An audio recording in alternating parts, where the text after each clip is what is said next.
Thank you very And much, Sheila. Happy to be here from Kathmandu. Many blessings from Kathmandu. It's a bit chilly here. I suppose it's chilly in New York as well, isn't it? yes, yes, it's getting colder. I think all of us are on the, I think all of us in the Northern Hemisphere. There's Daniela, she's in Austria, so she's in the Northern Hemisphere. And there's Paola in Italy, she's in the Northern Hemisphere. I think nobody from Australia is here, so it's all, where it's summer. So we're all in the winter. Okay, people, so happy to be here. Talk about who knows what. Hello, Kathleen, welcome. So what should we talk about? Anybody got any questions to start with? So we just think we'll be here for an hour or so. We'll see how long to discuss the meaning of life. What's important, what's not. Or as the Buddhists would often say, what is to be abandoned and what is to be practiced, which is really the essence of it. What is it we're trying to do, not do, and what is it we're trying to do? It's a really good way to put it. So maybe we'll start with that. Maybe I won't get a question. If you have a question, jump in right now. Otherwise, I'll just chat according to that. And we think for 1 hour we'll be together, so maybe some useful information here. And it's all given as advice. Whether you take it's another discussion, but it is advice. So think of it that way, not just intellectual ideas, it's advice, which is what Buddhism is all about, really, how to live your life, how to become a better person, how to become, you know. So this is one approach to it, really. It's very simple, and this is on the basis of the Buddhist approach to the mind, which for us in the West is a rather deceptively simple way of seeing the mind, you know. As we know from our own talks, from our talks often enough, the Buddhist view is that we've got these bunch of neurotic, unhappy, restricted, conflicted, distressing states of mind that narrow us and close us in, you know, and make us very self-centered and miserable, and therefore indeed harm others. And then we have the positive states of mind. And I think in a simple way, we can really see this as true, you know. I mean, we don't make it so simple in modern psychology, but if we break it right down, I think that's how it is. And so the whole point in Buddhism, you see, is that we've got this potential. And I'm not sure we think that. In our culture, I think we tend to feel we're kind of our personality set in stone, you know? I really think we think that. We know we can go from not being a musician to being a musician. We can know nothing about carpentry and become a carpenter. We can know nothing about cooking and become a cook. But we never think, I think, that if you know nothing about how to be happy and morality and goodness, that you can learn it. I don't think we think like that. It seems kind of weird. I really do feel, if we look into our world, you've got a personality that's kind of you're set in stone, basically. You're kind of you can change a little bit, but you're kind of already you know you've got a style. You have a personality. Now, I mean, Buddhism wouldn't disagree with that. It's clear. But we take the Buddhist approach. Buddha's whole deal is, isn't it, that he's found methods to quit suffering. He's found methods to stop things miserable happening long term, not overnight for sure. And so that's kind of a curious way to think, you know. He's found methods that he says he has achieved, he's accomplished, that stop suffering. And of course, he's thinking very long term. But I think we can equally apply, even relatively speaking, these approaches to the short term, you know. So if we think of it that way, then we can see our lives, we can divide our lives into two. We can divide our life into what's going on in our mind, and then we can divide our life into the other one is what's going on out there. And often when we think about happiness and suffering, we think of it as all out there. So when we hear the Buddha says he's got methods to be less suffering and more happy, then we get excited. We think that sounds good, but we define it in terms of the outside world, which means we think we'll find more comfort, more health, more friends, because we think that's the cause of happy feelings, you know. But the Buddha's emphasis is on the mind. So if you've got the long-term view and you have the view in Buddhism that you came into this life program with your own tendencies and you go into a next life program with your own tendencies, then the long term is also covering even what happens to you. But even if we just take the short-term view, then the Buddha's approach is we can definitely change our mind. And this is even if your life's miserable out there, even if you've got a lousy husband, even if you're poor, even if you're sick, which are what we would call suffering, he says we've still got a mind and we can change that. So that's one really powerful way that I think Buddhism is talking, you know. And it's not as if he invented this. I mean, we all know it's sort of true, but that's his expertise, I would say. But if you've got the long-term view, that's more abstract for us. So why don't we very rarely talk about the long-term view in these talks. So why don't I do that today? This is where the whole view of karma comes in, and I do talk about that. Of course I do.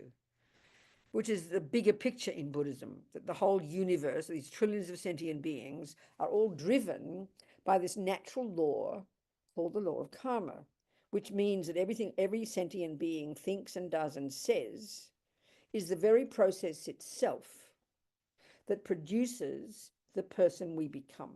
And in the long term, it even is the cause of what happens to us, who we meet, whether we're rich, whether we're poor, whether we're beautiful, whether we're ugly, whether we're seen as a good person, whether we're seen as a bad person. So that's even the long-term view. And that's a pretty abstract thing for us. We don't even have a view like that in our culture, because when we die, we die. If you go, or if you're Christian, you go to heaven. There's no discussion about rich or poor in heaven. So the Buddhist view is in a long-term view, and this is where we really got to unpack the words, that he says to try and comprehend what he means. Because if you simply hear Buddha's basic instructions, he says suffering comes from negative states of mind. In other words, you program your mind with attachment and anger and jealousy and depression and low self-esteem and arrogance, and then do actions on the basis of that. He says that's the actual process that will produce your future suffering. And he's not just meaning this life, he's meaning next life and next life and next life. Because he is saying, and this is where it's completely brand new concept, this is not in Christianity, this is not in Islam, this is not and it's not in the Jewish teachings. I mean, sometimes maybe you hear some of the Jewish people talk about reincarnation, those Kabbalah people. But this is not the materialist view. Clearly, it's kind of unique to the Buddha, the way it's articulated, is that we produce this life that we've got now, our mind, who we meet, how they treat us, whether we're beautiful, ugly, rich, poor, sick, or all the rest, that all this is not just some accident. The Western materialist view is definitely it's some accident. Your mother and father had sex, you came out the other end, and you turn out to be who you are. You could be Hitler, you could be Mother Teresa, and we're not quite sure why. We try to find logic to it, but when we look at the extreme examples like those two, it's very hard looking at the genes and the DNA and the brain to find reasons why Hitler and why Mother Teresa. So that we're struggling with this in the West, I would suggest. But the Buddha's view is very clear, very, very clear, that basically every millisecond of what we think and do and say now, and each second is now, basically nothing goes astray. It's sort of the simple analogy they use, as we know, is everything we think and do and say kind of drops seeds into our mind, puts seeds in our mind. And we know the concept of a seed is that it brings a fruit. And we know that a fruit doesn't come tomorrow. A fruit can take time. So basically, that's why I like to say everything we think and do and say is the process itself that produces the person we become. So we've got to think those words through. It's not evident to us. And this is really quite abstract, because the first thing we're going to say in the West is, don't be ridiculous. What do you mean reincarnation? Who can prove that? It's like completely esoteric to us, and just like a hippie belief, Well, this view's been around for several thousand years. These genius Indians were the first ones, who saw this with their own minds. So the long-term approach, which of course is the ideal one, better.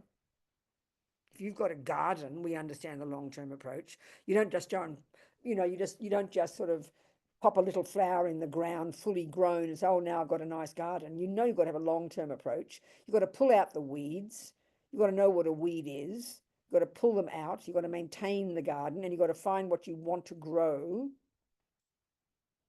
And this logic for us is very simple. You put a tiny seed in the ground, and only because you were given a packet that said roses, you would not know otherwise. You couldn't tell by the seed.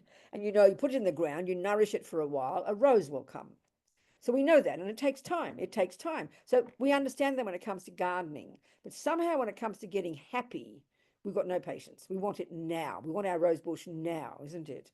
So this view of karma is really quite abstract. I mean, it's experiential, totally, but because we can't see it, it seems quite abstract to us,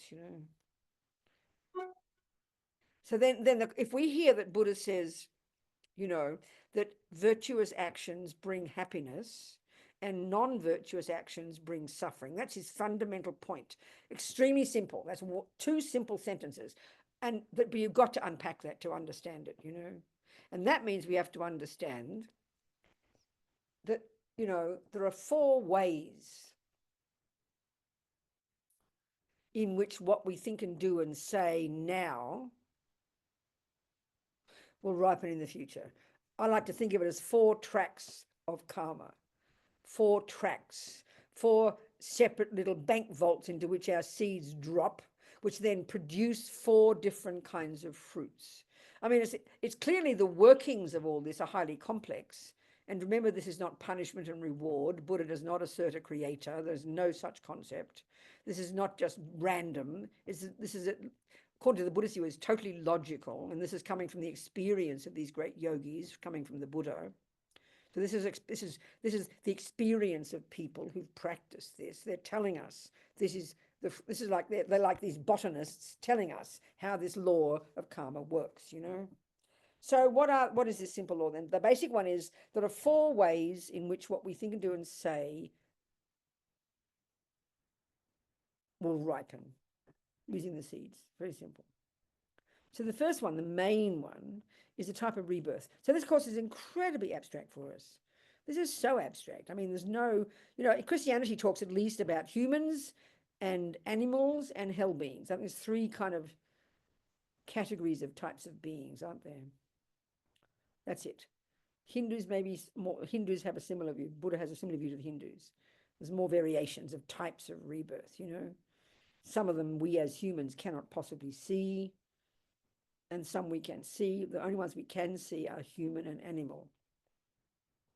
So for Buddha, these are 2 different options of types of rebirth. And each of those animals and each of the humans and each of these others that he would suggest, including the Hindus, hell beings, a certain kind of beings called spirits, disembodied beings, and animals and humans, and a certain kind of being which is a bit of equivalent to heaven, kind of they call them gods, all these different types of sentient beings, which is completely different from the materialist world. It's very clear, 6 different types of sentient beings within this samsara he talks about. And each of those, the first way, the main way that an action we do would ripen would be to be reborn after this life as one of those beings. So if we're going to be reborn a human, and as a Buddhist, that's the one you'd aim for, the best of a bad lot, because at least as a human, you can access your virtue and your goodness and your intelligence. Then what is the cause? If you think this way, it's practical. If it's a logical law, Buddha says it's a natural law, it's logical, no one made it up, no one runs it, it's not speculation, it's not random, it's a law and it's a natural law. Then what, if you think of these different options and you're taking on Buddha's views, you're deciding you like to use Buddha's views as to grow your garden, your life, then you think, okay, I wouldn't mind at least another decent human body. So I can keep on moving. So what's the cause of that? It's a very practical question. If you want an oak tree, you've got to find out what the cause is, and you put the seed in the ground, you nurture it, and you'll get the result. It's kind of logical. Same here. So the cause, the Buddha would say, of a human body, as opposed to an animal body or a spirit body or a hell being body or a God body, well, a God body, another thing, but a human body, it would be the main cause of that is a very strong seeds, many in a specific, the actions that would be the cause of that, the one that would drop the seeds in your bank vault, that would get you another decent human mother after your mind leaves this body, that would be in general non-harming, but very specifically non-killing. Because we can deduce that killing is one of the heaviest negative actions. So we can deduce it's one of the most powerful positive actions. A conscious, proactive, intentional decision to not kill. And this is really specific. It's got to be in the crucial piece is, in order for you to program your mind with something, there's got to be the intention there. It's got to, you see, the mind is the recipient. The mind is the receptacle of karmic imprints. That's the way they talk, karmic seeds, the mind. So if you want to create lots of non-killing karma, it's not merely a question of sitting there being a nice person and merely not killing. That's useless, wasting your time. Not wasting your time, the rats are happy. But there's no virtue in it, and this is the part we have to understand, because your mind isn't involved. So to do an action of not killing, it's a very proactive, very specific, very intentional action that requires various things in place in order for you to drop one of those delicious, rich, non-killing karmic seeds into your mind, which will then multiply and multiply and eventually be able to give rise to many, many, many fruits of many good human rebirths. Okay? This is the way they talk. So what would that be then?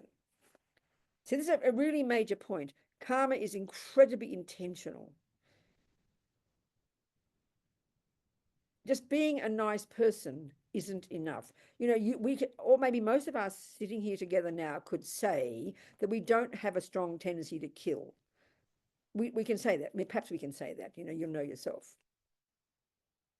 So first of all, we have to realize that's because we've not killed in the past. So one of the 4 ways that not killing, in this case, not killing would ripen, this is already one of them, a tendency to not kill. Now, we know our mother didn't teach us that. It just seems to kind of pop out of nowhere. We just think, oh, well, I don't want to kill. Why? Is because you've practiced non-killing in the past. You've programmed your mind with the tendency to not kill. So one of the 4 ways that not killing in our life is ripening is as a tendency to not kill, which is one of the best. It's incredible. But so we have to continue to do that. That means continue to not kill, which means to continue to intentionally not kill. So in order for an action of not killing, like I said before, to produce a seed, to go into our mind, then which will multiply and bring many fruits, there have to be 4 things in place. We've probably talked about this 100 times, but it takes a while to hear it, you know? This is very technical. We often think spiritual is not technical. This is highly technical. If this is a natural law, then it's technical. Botany is technical. Music is technical. Carpentry is technical. Knowing how to navigate your mind and do and say and think the things that will produce the results you want is extremely technical, people, and needs much discipline and knowledge. Don't think it doesn't. Okay, so in order for me to create lots of strong, proactive, intentional, non-killing karma, I need for one action of non-killing, there needs to be a living being in front of me. There needs to be a mouse or a mosquito or a human or a dog. A living being has to be right there. 2, in relation to that living being right there needs to be the mind involved in it. And there's 2 parts there. 2A is the thought, the intention, I must not kill. I must not kill that mouse. I must be careful not to harm the mouse. I must not kill. It's got to be very specific, a thought to not kill. Not as in general in the sky, but that mouse in front of you. 3, and then second, the crucial piece has to be the motivation that drives that intention to not kill. And obviously, and this is the key point now, that determines whether that action of not killing that you are in the midst of acting, of doing, is virtuous or non-virtuous, is not determined by the mere fact of not killing. It's determined by the second piece, and the second one, 2B, and that's your motivation. So obviously, the stronger the compassion in your heart, the stronger the love in your heart, that is what makes this action of not killing a powerful, virtuous action. 3, you will do the action of consciously, intentionally avoiding killing the mouse. You'll pick it up, you'll release it. 4, the result, a living mouse. This is bare bones, okay? This is really quite specific. Now think today, how many times has that happened? Probably none. You probably have had not that happen 1 time today, which means not once today have you created the karma of not killing. You've just been a nice person. So it's not enough. So this is why vows, we've talked about this is why psychologically vows are tremendously powerful. So what a vow is, if you've taken refuge and then you formally take refuge and you formally take the vows, you sit and you will then make a decision in front of that person and repeat 3 times, from this moment until the time of my death, I will not kill. And I will not steal. I want the 5 vows, right? So that vow is, because it's going to guide you, you know, in your life. Be like there. You catch the mouse, you see the mozzie, and I must not kill. And your vow is protecting you. And because of the power of vows, Buddha even says something like, they say in the text, there's something like vows, these strong intentional decisions to refrain from harming. That's what these vows are, this first level. Vows are very specifically a decision to refrain from doing something, and they're all to do with behavior. So this is a vow, a decision not to kill, not to kill. So the stronger that intention, so the being is there. So then the thing is, if you don't have a vow, this is the point now, if you don't have a vow not to kill in your mind stream yet, the only time you will drop a nice, delicious karmic seed of non-killing into your mind, and you need bucket loads of them just to get another decent human body, the only time you will do that is if you meet a living being, you have the intention not to kill, you have the compassionate motivation not to harm them, you will do the action of non-killing, and the creature will stay alive.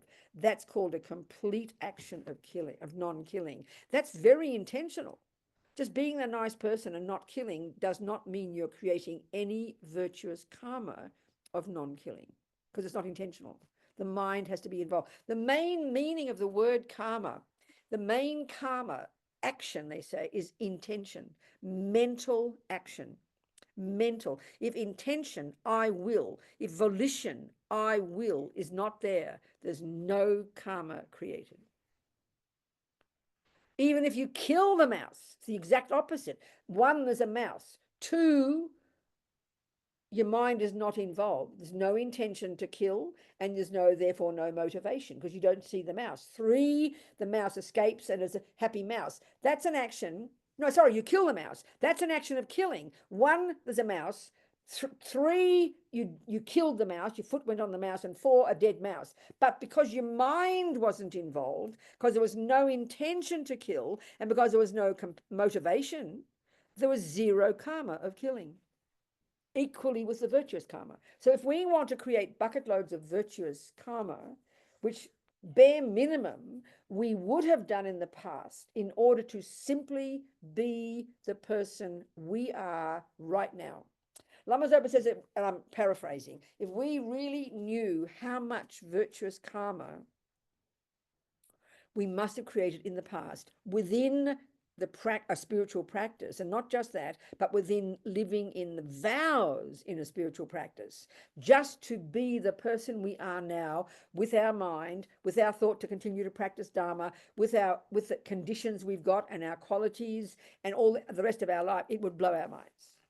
It's not just some accident that we're a fortunate person born to a nice mother, born in a human body, sitting here listening to spiritual teachings. This has all been programmed by us in the past. We are reaping the benefits of our past phenomenal spiritual practice. It should bliss us out. Like if you got $1 million in the bank, you would never for 1 second take it for granted. You would know every one of those dollars is the fruit of your past hard work. Well, that's this life that we have now. This takes us time to think. This is not the view we have, because we think our mother made us. We think God made us. We think we have 0 to do with who we are. This is quite a schizophrenic view from the Buddhist perspective, I must say. Quite demented. No wonder we feel kind of complacent in life, or negative, or critical, or can't be bothered, or because we don't think we have anything to do with who we are. It's very weird for the Buddha. We have everything to do with who we are. We literally produce this person. This is a very shocking concept, you know. They don't say it literally like this in the text, but I think these words are really powerful for our mind, you know. So if we've got something good right now, we obviously want more of it, so that we learn from what we must have done in the past to live in vows of good ethics, which is how come we have a human body, which is how come we have no tendency to kill. And then the third way non-killing is ripening for us is when no one's killing us and we're not dying young, at least not yet. That's another fruit, the third fruit of non-killing. One is the type of rebirth, human. Two is no tendency to kill. Three is we're not getting killed or dying young. That's called experience similar to the cause. We've got that as well. And four, environmental karma, even the way our body is healthy, the physical world nourishes us, the food is tasty, the water's not too bad, we don't get so sick. None of this is accidental. Every bit of this, and this is just one example, is the fruit of our past virtuous, conscious, intentional actions of non-killing within the framework of practicing a spiritual path, even more specifically in the framework of living in vows of good ethics. So this is technical information, people. You don't just look at a flower and know it'll grow. You've got to learn botany. Well, this is learning the basics of karma, you know. Of course, we can't prove it yet. We're not clairvoyant. But this is what we're discussing here. This is our hypothesis here. This is the basis of our life, basically, that we produce ourselves. You know, it's pretty intense. It's the last thing we'll think. We think we are definitely the handiwork of the outside world, with this random event. You know, it's very, very depressing view. It's quite nihilistic, actually, quite nihilistic view to think. Buddha says we create ourselves. I mean, it's the most delicious idea, you know. It takes a while to think about.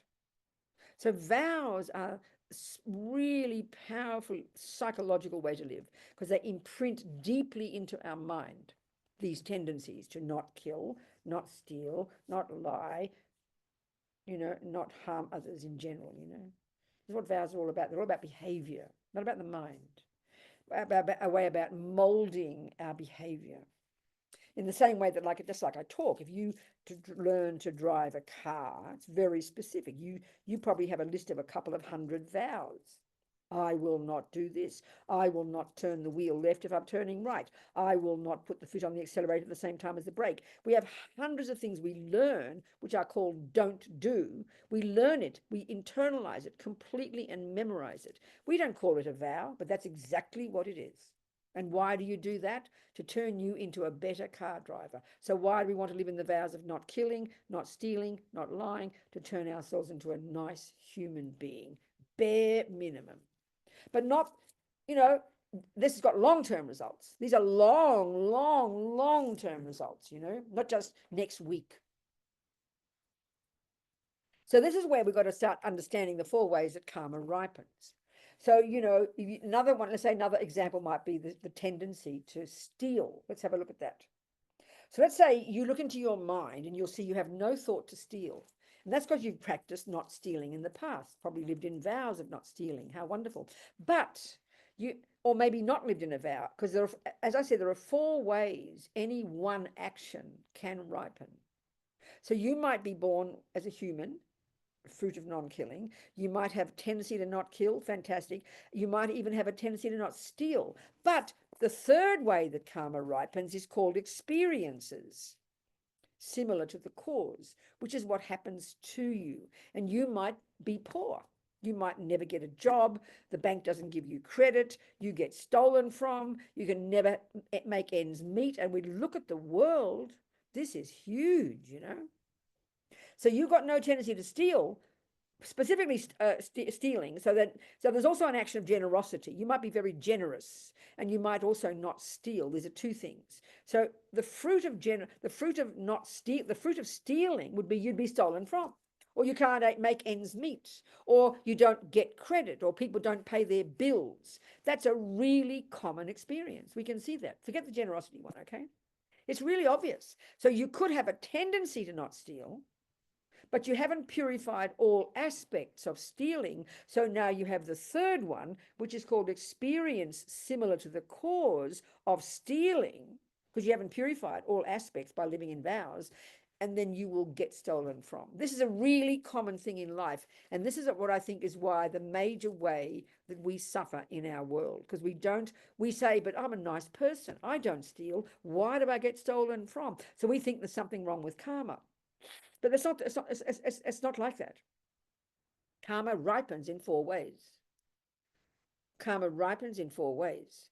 So if you've purified all aspects of, say, stealing, then you will have a tendency to never steal. You will never get stolen from. You'll have really, a healthy body and all the other environmental results. So you get excellent results. That's the benefit of living in vows.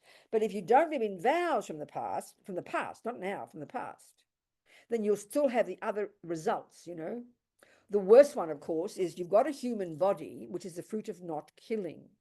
But have a look at the number of humans, of the 7 billion humans. I would say maybe 75%. I'm not sure. Have a look around you in the world. I would suggest 75% of all humans kill. Have a look at the world. Just look at the world. There's evidence, not criticism. Most religions even say it's okay to kill creatures. God made them for our benefit. Christians teach. So thinking of that way, then we're born as a human because of not killing, but that's just one aspect of not killing. But the other 3 results are the tendency to keep doing it, the experience of having it done to you, and the environmental result. So look at the humans who have a human body, 7 billion, but look at the number who continue to kill. Look at the humans who get killed or die young. And look at the humans who get sick, have unhealthy bodies, the food doesn't nourish them, the water's polluted, the air's polluted. Have a look at that. So they're the 4 results. So the first result is of non-killing, human. We got that one. But the other 3, most humans don't have. Have a look at that. This is the tragedy. Because they haven't lived in vows. They haven't strengthened those tendencies, So we wake up in this life as a human being, and you're born with a tendency to kill, and you go off fishing or this or that, and you go straight back to the lower realms again. Because killing causes you to get a non-human life, which we do not want. Bare minimum, we don't want that. Not very productive. Too much suffering and not much opportunity to change. At least as a human, we can access our virtue and our intelligence, So we've got to really, so if we understand karma, we see that non-killing is the cause of all these 7 billion humans. At the time of their past death, before they stopped breathing, whatever life it was, not more than a few weeks before their mind found its way to their present mother's human womb, one of their non-killing karmic seeds was triggered, and that became the cause for them to go to a human mother.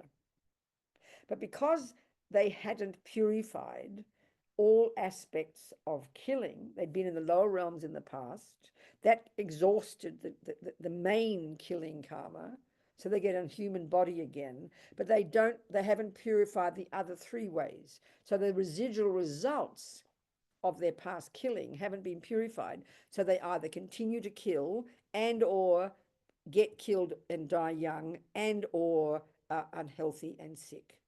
Look at the human planet, okay? All the suffering, we see it. The suffering of sickness, right there, just there, the suffering of sickness, that's from past killing. Look at the suffering of being killed, wars, even abortions, wars, people being killed, That's all the fruit of past killing. This is just looking in the human realm. So you can have the karma to be born as a human, which is a result of non-killing. But if you haven't purified all aspects of not killing by living in vows, you will continue to have the other results. And that's the tragedy, especially the one of having a tendency to kill, because you go straight back to the lower realms. Because killing is the cause to get a non-human birth. And of course, if we're brought up in this life, and most people kill fish around us in our culture, most people think it's okay to kill, most people think it's okay to have a war, as long as you don't get caught, this kind of thing. We don't see killing. The vast majority of humans have a tendency to kill. I mean, you have to look at that.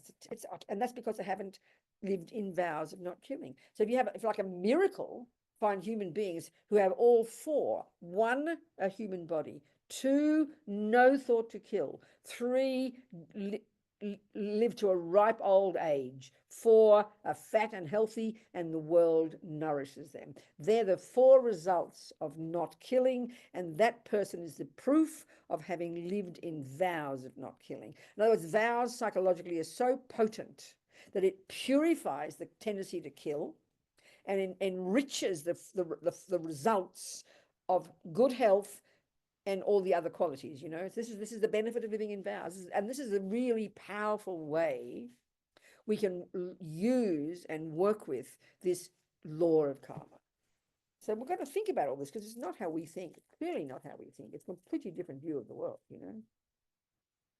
So I think you need to ask me some questions now. I've been quite specific, so ask me some questions, people. Okay.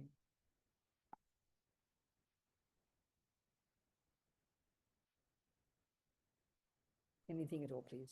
Be very good. Comment then, kind of question. So then you said Who's talking? I need to see who's talking. this is Sorry. hi, Tara. Oh, hi, sweetheart. Hi, Tara. Talk to me. Hi. Darling. Yeah, so the comment about living in vows, and actually you live in the vow, but it's really that intent, that moment that actually generates that merit. No, I will not kill. No, that's the point now. I said it not clearly enough. Without a vow, the only time you actually create the karma of not killing is 1, there is a living being in front of you.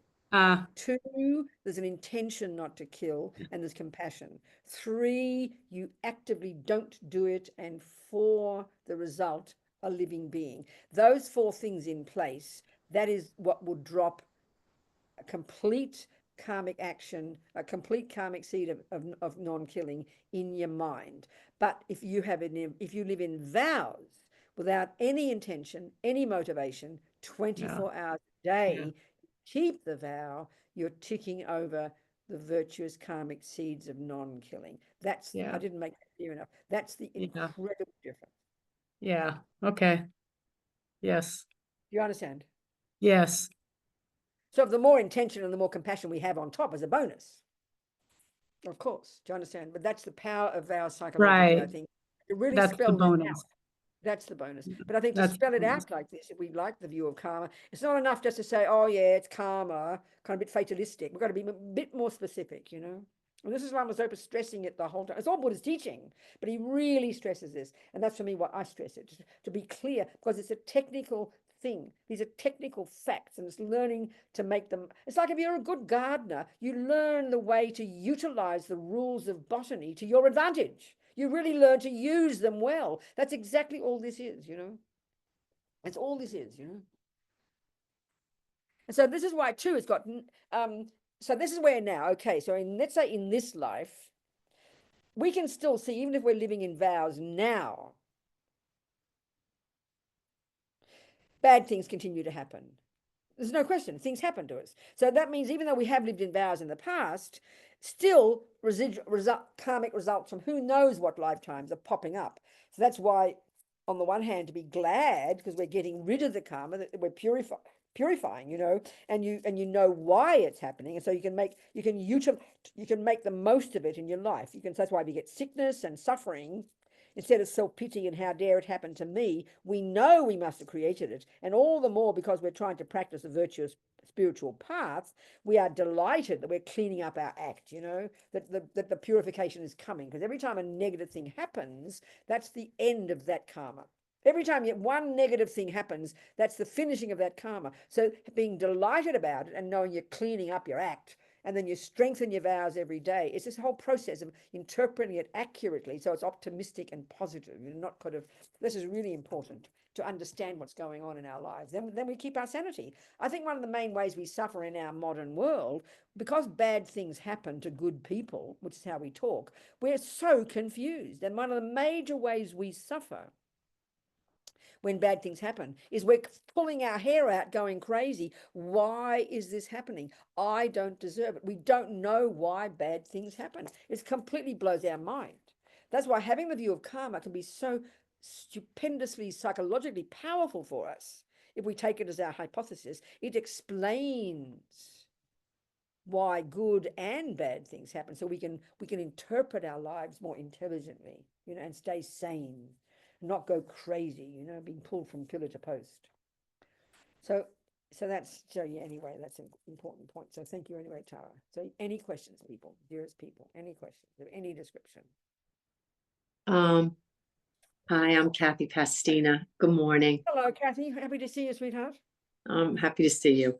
Yes. I saw you first time at Integral Yoga, and it Oh, was wow. like 2016, and I can tell you that one talk was just like, wow. It Oh, really, gosh. yeah, it was Good. really great. Woke me up a lot to a lot of things. Oh, But I'm so happy to hear that, Kathy. I'm delighted. Happy to see yeah, you. I wanted to know if you could just expound a little bit. You started talking about something, then I lost it, about, you know, sometimes that some people are left feeling like, why am I being stolen from? Why can't I make my bills? Why can't I, Yes. Yes. you know, because I have somebody in my life like that. No matter how much she is given, money, support, There you go. it's just, she's still, oh my goodness, you know, because she needs all these. Yeah, this is a really good example, Kathy. I think this is the part where, I mean, lots of people in the world have the view of karma, but you know, but what we're talking here is the Buddhist, very specific approach, which is coming from all the vast body of knowledge, tracking it back to 5,000 years to the Indians. There's a huge amount of literature about this. It's not just some hippie idea, and people often think of it as some hippie idea and don't have much detail about it. So this is why it's so important to remember there are 4 ways that our karma from the past ripen in the present. So we can see clearly, and your example is a perfect one. There's a person, 1, who's got a human body, already that's amazing. That's due to non-killing. 2 is in this life, is what you're saying is they're very generous. That's what you're suggesting, right? They're generous. Were you saying Yes. that? That's Yes.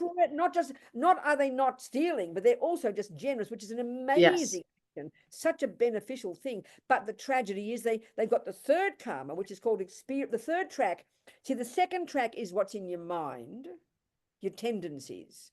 But if you like, it's the tendencies similar to the cause, which just means a bunch of habits. So clearly a person is generous because they've practiced generosity and it just arises for them, and which is an amazing quality. Mhm. But here, the next one, the next track is called experiences similar to the cause. So it's what would be logical deduction if we take this law, if they're not getting credit, being stolen, or not having debts paid, never have enough money, that is not even that's not even the result of an action called not being generous in the past, but that's the result of stealing in the past. So not in this life, and that's the trouble. You see, it's really so abstract to think of a past life, you know, we just don't get it. But this is the only way to explain it. That the Yeah. seeds in their mind, on the one hand, are they're very generous this life, but at the same time, they have the karma for not having purified it from stealing in the past, that now that stealing literally is blocking them from receiving. But our trouble is, this is why we're so sad about it, because we think, but I'm so generous. Why we don't know how to answer it, because we assume if you're a nice person, nice things must happen. But there's 2 separate tracks, Kathy. This is the point. Do you understand? So equally, a bad person who's mean and nasty and lies and steals, but they keep making money, that really confuses us. So first of all, they're lying and stealing in this life and cheating like crazy, but because of past virtuous karma, generosity, they continue to receive. There's 2 separate tracks, and they're both from different lots of seeds, and that's no other way to explain it. So if we have that view, then we know we've got to purify that stealing karma. So not only by being generous, which is fantastic, but we have purification practices, and you would consciously regret the past stealing, you would be compassionate, and you would vow not to steal again, because generosity is one action, but not giving and taking is another. They're both quite specific results, you understand? So that's the only way to explain it, Kathy, but it's hard unless you have a view of past lives, you know, it's too abstract. Thank you. Yeah, Yes. thanks. Thank you. Thank you so much. Wonderful. Anybody else? And we've got to, I mean, we're talking here like many, many, many, many lifetimes. Karmas can ripen from 1,000 lifetimes. I mean, this view from the Buddhist perspective is a very big view, you know, it's like huge, not just this life, not even just this one or the next one. There's many karmic seeds in our mind from many past lives. This is what the Buddhist view, you know. So this is a very proactive way of learning about karma, living in vows, and we have these other practices we call purification. So by living in a vow not to kill, let's say, or not to steal, already now can help purify the tendency to steal. And then also purifying, in the practice we do at the end of the day, purifying your past stealing also kind of cleans up your act. And then don't be surprised that one day things will shift, you know. You'll get the money and people will be generous to you, and you will get the debts repaid. So it's a very proactive process, not just passive. Oh, it's all bad karma. You can work with it and change things, because there's no karma we can't change. That's so important. Do you understand, Kathy? Yes, Yeah, good one. great. So good, darling. Who else is there then? Okay, so there's a question in the chat. Yeah. Somebody asked, please, can you ask Vulnerable, the state of the world is so bad. Does that mean our collective karma outweighs the Buddha's power?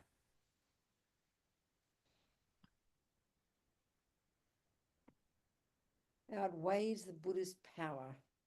I'm trying to understand what you mean by that. You probably mean all the people trying to be good people. I mean, is I think I need a bit. I don't know, who is that? Would you like to talk to me? I think it's helpful if we have a conversation. I think it might help if you'd like to. Beth, would you Would you unmute like to and talk talk? to me, Beth? She says here, the Buddhas surely pray for us and help us constantly. No, I don't want to talk. Okay, that's no problem, Beth. Go on. Say more. Say those words there. What did she say again? Say it again. The first words, what you just said. She said, okay, so the question was, the state of the world is so bad. Does that mean our collective karma outweighs the Buddha's power? The Buddhas surely pray for us and help us constantly. Okay, now I understand your point, Beth. Thank you so much, darling. I understand your point now. Okay. Okay, so let's just look at all this. Okay, thank you. Thank you, Beth. Thank you. I just want to use a simple analogy. Let's just say there's a lot of people who are very sick. And that's so the analogy would be, so you know, so many, the world is so bad at the moment, all this sickness, but there are so many doctors. So you mean our negative karma outweighs the benefit of the doctors? That's what you're really asking. So you could say there are doctors there, Buddhas there, who are qualified to help, but their hands are tied if we don't request them, if we don't take their medicine, if we don't take their advice. The Buddhas, they can't just force goodness on top of people. If they could do that, the whole world would be perfect all the time. It's a dependent arising. There are many holy beings with enormous compassion going from life to life, manifesting in bodies throughout the world, trying to help others, who have the power to do unbelievable good. Like these doctors have, you could say that, have the power to heal so many people. But you can't force a person to be healed. You can't force a person to practice virtue, because the Buddhas are there to advise us, and their medicine is you need to practice good ethics. You need to practice non-killing. You need to practice non-stealing and non-lying. That's the medicine they advise. They're not just magicians. So the same with the doctors. So if the doctors can give, they've got all the medicine, but if we don't take the medicine, if we don't take the advice, then yes, you could say that the negativity outweighs the power of the doctors. The negativity outweighs the power of the Buddhas. And that's where on our own, at one level, if we're trying to practice this compassionate path of wanting to become a Buddha to benefit others, it demands a lot of courage, because it means you're never going to give up, no matter how bad things are, which is not easy, because if you're even just trying to help your sister, let's say you've got some crazy old sister who's an alcoholic, or she's crazy, and she never responds. She doesn't take your advice. She keeps doing the rubbish things. She abuses you. She harms you. She never takes your advice. Of course you're going to despair. Of course you're going to give up one day, because how can we keep helping when she doesn't respond? Well, it's a bit like that, but we've got to have this courage to never give up. But it also means we've got to have the wisdom to know what to do that will help others, to use ourselves effectively, to have wisdom in the compassion that we do, you know, not just to bash our heads against brick walls and then despair when people don't take our advice. So these courageous holy beings, these bodhisattvas and Buddhas, have got tremendous courage. They never give up, you know. They've got long-term optimism, not naive, but optimism. I think be a bit like that, Beth. I don't know if that helps you. So I think we shouldn't despair, because indeed the world is in a terrible place. But bodhisattvas pray to be born in the worst suffering environments where they are needed most, you know. So that's what we can take heart from, I think, which is not easy, is no matter how bad the world is, there are the methods there that we can use to purify our mind and to make us more clear and more strong and more compassionate so that we don't give up, no matter how bad life gets. This is really, really, I think, important, because it's easy to despair, isn't it? So I hope that's a bit of food for thought for you, Beth, sweetheart. Are there any other questions? Question. How do you, this is Andy speaking. I'm new to the group here, but I'm wondering about how do you officially like take a vow? Like, is there some official way to do that, or? That there is, Andy. Yes, there's, you know, there are various teachers, and you know, and some teachers are qualified to formally, you know, lead the refuge ceremony. First, you'd lead the refuge. Somebody, they like Buddhism, they study it a little bit, and they decide they'd like to take refuge, formalize their commitment to being a Buddhist. It's a short ceremony with somebody, and then at the same time, often you would take the 5 layperson vows at the same time. That's given in a formal ceremony, Andy. Yeah. So I know in this group in Shantideva Center in New York, I'm based in New York, we don't have a resident teacher at the center, but different teachers who come would do this. And I know certainly from my point of view, because I'm one of the teachers, I teach a little bit at Shantideva. Lama Zopa, our main teacher, has given me permission to give refuge and the lay vows. And we do it from time to time at the center in Brooklyn. But usually from one's own perspective, you go to different centers, you find out who you like, you attend the classes, and then you connect with certain teachers, and then you would request that person. Or just, you might hear there's a refuge and lay vow ceremony, and then you would join that ceremony. And is that I mean, there's many pockets of Buddhist, That's like right. Mahayana versus, right? Like, is it, so all of them have vows? Is it? Well, okay, there are 2 main tracks of Buddhism, Andy. You might have discovered this already. There's, you know, the Buddhism generally that you might learn in Taiwan, in Thailand and Burma. Generally, that's known as a Theravadan Buddhism, or you could say Hinayan. There's 2 main goals, if you like, in the Buddhist teachings. One is to achieve your own liberation, which is called, is that meaning the word nirvana, where you practice the giving up suffering and its causes, you abide by the laws of karma, you purify, you work on your mind, and you eventually achieve this nirvana. That's the teachings that you're going to get in Thailand and Burma and countries like that. Then you've also got teachings coming from Tibet, or the Taiwanese tradition, the Chinese tradition, like the Japanese as well. You've got also the Bodhisattva path, the path of the compassionate wing. The bird needs 2 wings, wisdom and compassion. So the first part is the same. We do all of that in the Tibetan tradition, the same as those who do it in Burma and Thailand. But we also add to it this component where we practice what they call bodhicitta, love and compassion, and various techniques to develop this very profound, courageous attitude of the bodhisattva. And eventually that goal of that one is to become a fully enlightened Buddha. So refuge is shared by all of them. It's the same. The lay vow, same. And is it part of, like, if you're following the Lam Rim, is that part of, is vows all part of that path? Exactly. It's all the first part of the Lam Rim is there's different sort of stages. There's 3 main stages in the Lam Rim, and the first and the second, I like to call them junior school and high school. That's the teachings we're discussing in this room today. That's the view that the teachings you'll have in Burma or Thailand, and that's the first teachings in the Lam Rim. And this is all related to living in vows, taking refuge, abiding by the laws of karma, doing purification, and then learning to meditate, doing mindfulness. All that's part of that path. Yes, it is. Great. Andy. Thank you. Good. Thank you so much. Who else? Somebody else, some questions. Anything at all you'd like to discuss?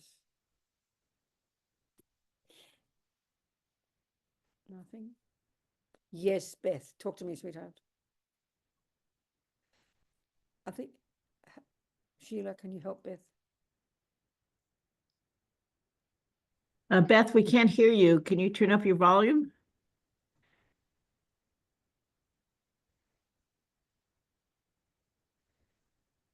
You look like you're unmuted, Maybe. Beth, but Maybe your volume's turned off.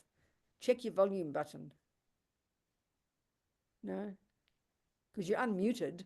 We should be able to hear you.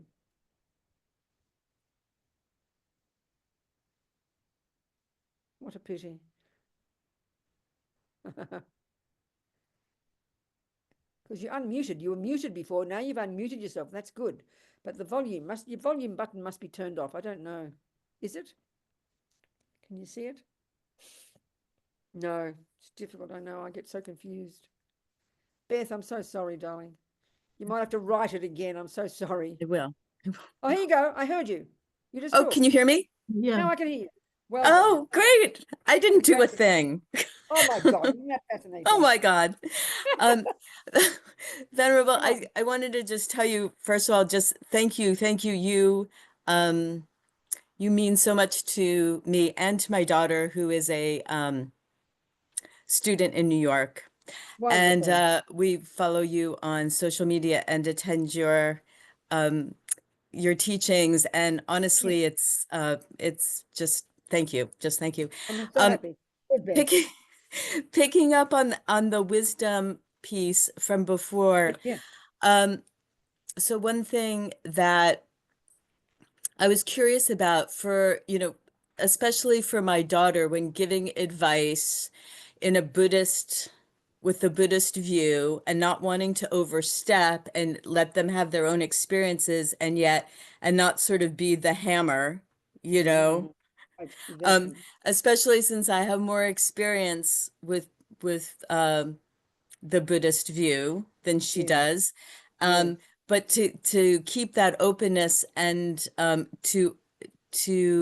but also to give her or encourage tools to help her work with what is a very complex and difficult time and very Yes. confusing, very, very confusing.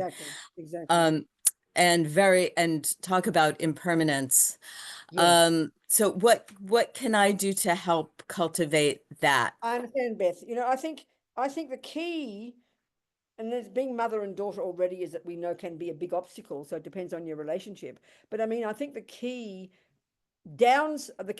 problem of our on the negative side, attachment, especially when for our mother, is no, not just a mother. I'm sorry, all of us. If a friend of ours comes and asks for advice, our first very strong feeling is that we must solve the problem. So we end up giving advice. But if you can treat it more, not so much attachment, but more like an equal conversation, well, that's an interesting point. I've been thinking about this and I think about that. What do you think? I think this impermanence business, instead of giving a talk and answering the problem and having this anxiety that's your job to heal the problem, or even sometimes, well, you've got wisdom, honey, you can work it out, but I think this and this. So it's the tone of your conversation, not as an advice, but as a conversation. Then it's very, very different. And that really, we've all got to catch that, because we all have a deep anxiety to solve the person's problem. And that can be meaning well, but we make a mess sometimes, because it's not our job to solve a person's. Our job is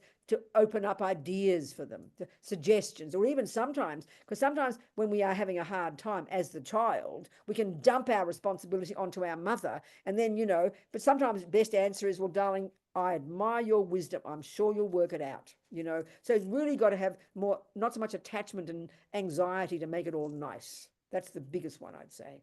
You understand? Yes. Good, Thank Beth. you, Venerable. Well done. Good. Well, people, it's been about an hour already. So, I mean, I'm happy to be here more. I'm not trying to cheat you of time. But sometimes an hour can be good quality, even 90 seconds. So any other questions? I mean, I've given a lot of food for thought today. Dana, I see. Oh, no, I don't want to know about that. So then I think the other one is, I think I might just let me just put, for anybody who might want it, in this conversation of karma, I'm just going to find some course notes that I've done in different places about karma, and I'll put a PDF from another. It's formatted for the phone. Here it is. There's a bunch of teachings we gave in New York at Tibet House over last year, and there's a whole bunch of teachings included. Karma, how we created the purification, about the mind. So I'll put this on in the chat box, and anybody wants to download. Andy, you might find it helpful. You might find it helpful. Beth,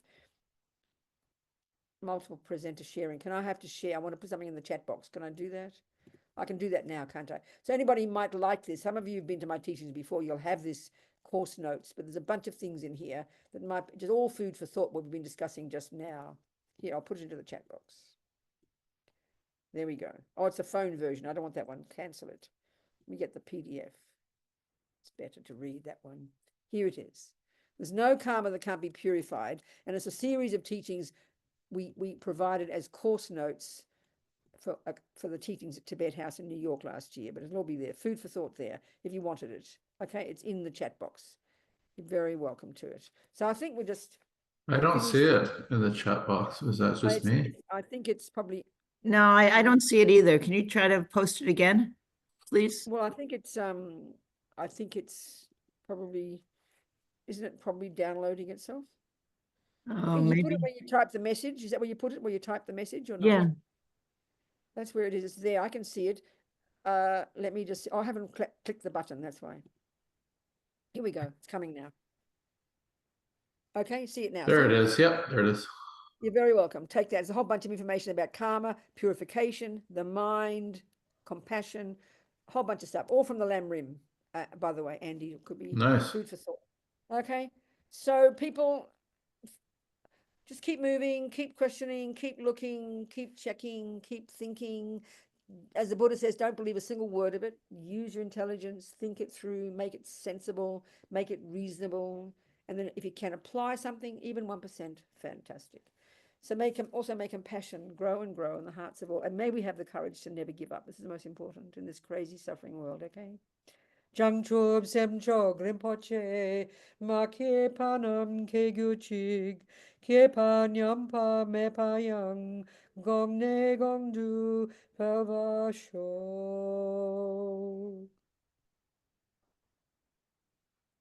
Thank you, sweethearts. Thank you, Sheila. Thank you, everybody.